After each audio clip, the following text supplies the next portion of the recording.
So our next article is from Breitbart. This is war. Borat director encourages left to arm themselves against MAGA people. Now, this normally is just the ravings of some dipshit leftist. Who cares, right? Here's why this is important. The left always accuses the right of doing what they're about to do. 100%. The left will say the right is censoring us and using social media to steal elections. And so then they turn around and use social media to steal elections. So if the left is saying, oh my God, the right is arming themselves, that means, guess what's happening? That means the left is arming themselves. And this should be a wake-up call to these people who think like, oh, the Civil War is coming and we're going to curb stomp the left because we have all the guns. Guns are they're a physical product that you can buy. The left can just buy guns. Like, it's not hard. It's not like, I don't know, like something that's intrinsic to the right. The left can buy guns. In fact, totalitarian leftist governments have a lot of guns. That's not hard.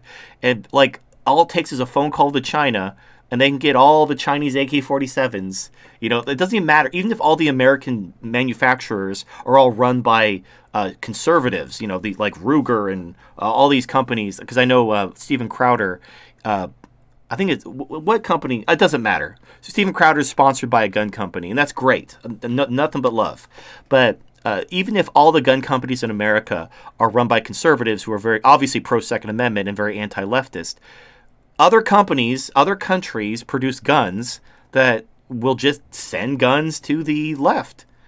And right now, the left is accusing the right of arming themselves for whatever. And so this is coming. Like, we talk about, leftist totalitarianism and civil war, like it's going to happen, when the boomers were growing up, there was all this talk about how the children and the grandchildren are going to, no, this is going to happen in our generation. This isn't like a children and grandchildren are going to suffer while we get to live and die peacefully in our beds. This is going to happen very soon, probably in the next 10 to 20 years. The entitlement programs are definitely going bankrupt in the next 10 years. Unless there's some serious reforms, which probably isn't going to happen, because no one's going to allow, it's politically untenable to reform any programs. We're going to have to hit the wall at full speed and essentially go bankrupt before anybody allows any of these programs to be reformed. Then the question becomes, what happens after that? There's going to be violence. I mean, look what happens whenever they threaten to cut anything. People are in the streets rioting. Imagine the welfare state itself going bankrupt and having to be structurally reformed. Or what they're going to do, and we saw this in Denmark, they're going to go down a list of politically expedient people to cut off first. They are going to cut off the illegal aliens. Good. Those people never should have been in this fucking country to begin with, let alone collecting welfare. So they're the most politically vulnerable, so they'll be cut off first. Because even though they do vote, they have to break the law to vote, and it requires a lot of sophisticated, fraud. So cutting them off from voting isn't going to hurt them much. But eventually they're going to have to cut everyone off because the welfare state's completely bankrupt. But they're going to have to work their way down from this group to this group, cutting off people as the welfare state goes bankrupt one at a time. And it's just going to prolong the suffering, but people are stupid. They always put their immediate self-interest ahead of long-term self-interest. Even though it will be better to, rip the Band-Aid off quickly, they're not going to, because everyone wants their Gibbs and their Gimme Dats. And also, for the audience, just remember this. When they say MAGA people, they mean anybody that's to the right of them. They need non-communist. Yeah. If you're not a communist, you're a Nazi. And they don't mean just be white people, because usually I've noticed that they're using white people as a synonym for capitalism. And they're not entirely... Let me explain this thought process. You're like, what the fuck? Capitalist isn't a race? Let me explain what they mean. So if you look at any polling data, there's only one race that doesn't overtly support communism and socialism, and it's white people. Even Asians, which have higher average IQs, when polled about socialism and communism, they're over 50%. Now, depending on where you go to like Hong Kong and stuff like that, or places or people who fled communism, they're very anti-communist.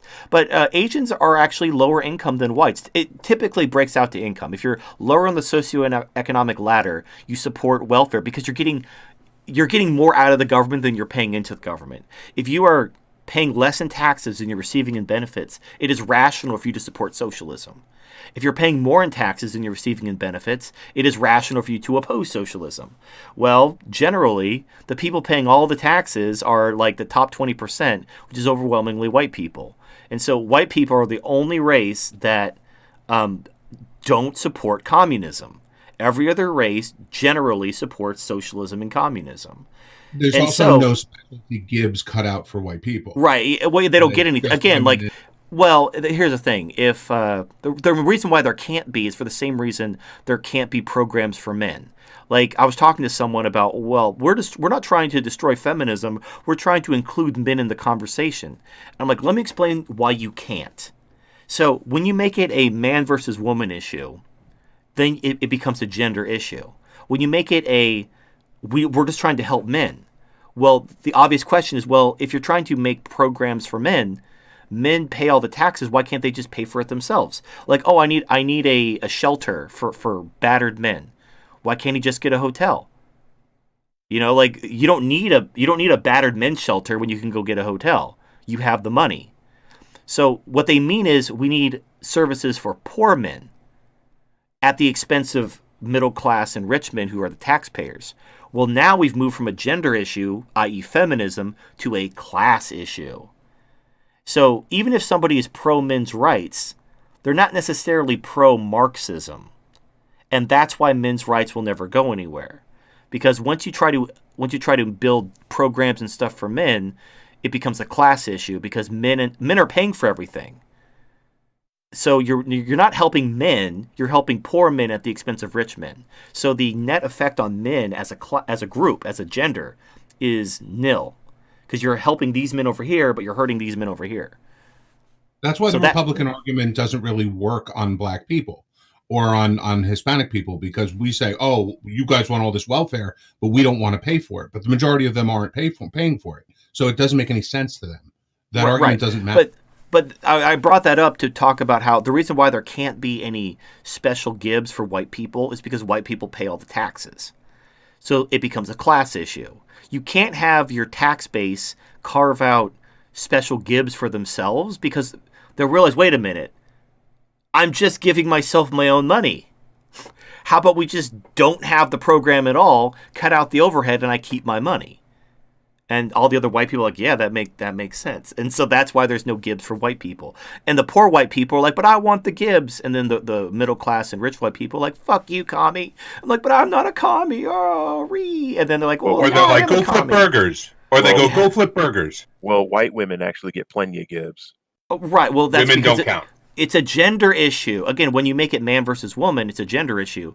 But when you make it like white people, which includes men, it becomes a class issue because, well, when I say white people pay all the taxes, I obviously mean white men. Now, hold on. And I know someone's like furiously typing away while breathing heavy. Actually, 20% of taxes are paid by people of color. Hey, report. Shut up. Generally, taxes are paid by, the upper socioeconomics, middle class and above, which is overwhelmingly white. Obviously, they're Asians. Obviously, they're Jews. Obviously, they're Hispanics and blacks. You have all the sports teams. You have all the athletes. Obviously, they're millionaires. Goddamn, stop. I'm speaking in generalities because I'm trying to simplify the problem. I don't want to keep qualifying everything I say to be technically correct because that'll slow the conversation down and it's not fucking important to the point I'm making. Anyway, long story short, the MAGA people is just another synonym for capitalist, patriarch, white people, man. And the reason why is they're trying to take your property and that's the people who have the property. So they're coming for you, and they've now told you what the next step is, that it is going to be violence. They are arming themselves. Because the left always accuses the right of doing what they themselves are about to do. So now you know. So when it starts happening, you've been warned. You have time. They're preparing. Are you preparing? I watched a video, the really good YouTuber I want to recommend, called Forward Observer. And he did this whole series about the Civil War. And he's an intelligence analyst like me. And I watch his video. I didn't watch the entire series, but I watched a couple of them, and I don't disagree with anything he's saying. So check out Forward Observer series on the coming Civil War. But, this basically, we've been at this low-level Civil War already. Like, if you look at what the left is doing, they're already engaging in a low-level... Like, it hasn't gone to violence yet, but it's inevitably going to. So there are even Republican congressmen who call it a cold Civil War. Right. That it's already started. So if you're not preparing now, what are you waiting for? Are you waiting for the bullets to fly? And they're like, oh shit, I should do something. You should have done something before. Now it's too late. Like, now it's fucking go time. It's hockey mask time, and you don't have a hockey mask. You're fucked. A perfect world. That's what they promised. A world without struggle or suffering, and yet all we've known is death and decay. The media tried to shift the blame, but they couldn't hide reality from those seeking answers. Some were lulled into a false sense of security, but once the collapse happened, violence spilled onto everyone's doorsteps. No one was safe, and there was nowhere to hide. This utopia was doomed, like all the others that came before. Another failed experiment in pursuit of something that could never be. Something that went against nature itself. The overseers thought they could contain the chaos, but they only made things worse. They didn't understand that there was nothing left to save. I've seen it before, and I know what comes after the blood dries. This time, I'm getting out for good. And anyone who tries to stop me is going to understand the brutality of self-preservation.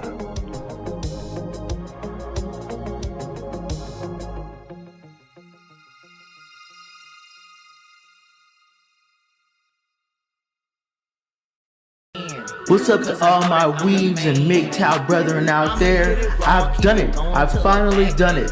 I've created a mixtape that combines rap music, anime, and red pill knowledge together to create anime shonen. It's a great mixtape.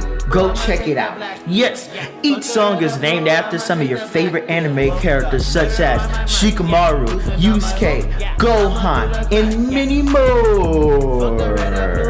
Go check it out on Spotify and iTunes. Yes, this mixtape is so fire, it's like eating a ghost pepper with a bag of Takis and hot Cheetos. Yes, you're gonna be shitting fire for weeks after you listen to this mixtape. Like I said, go check it out on Spotify and iTunes. Links in the description. I'll see you guys later. War never changes. In the current year, women have declared war on men. Men are not only guilty until proven innocent, but they are not even allowed to prove their innocence. In response to this warfare waged by women, known as feminism, men have sought refuge with waifus, artificial women able to satisfy a man's need for love and sex. Retailers like the Dollhouse began to spread, bringing waifus to men everywhere, freeing them from the enslavement of feminism. Get your waifu today from thedollhouse.com or dc.dollhouse.com if you're in the United States, before they're banned by feminism so they can control men once more. Go to thedollhouse.com and dcdollhouse.com to find your waifu today, before it's too late. 13 Rules to Not Be a Fucking Cuck is my latest book, and my greatest book. My previous works have been mostly comedy, satire, parody. This is a book I didn't just do for the lulz and because it was funny, but actually because I think it will make a difference and will help people. We live in a world with a lot of different competing ideologies, individuals, organizations, everything you can think of, trying to subvert your life for its purpose. Everybody has a plan for your life and they don't care what yours is. But if you don't stand up for your life, about what you want to do with your life, somebody else is going to make that decision for you. So don't be a cuck. Check out 13 Rules to Not Be a Fucking Cuck on Amazon and Amazon Kindle. Links in the description.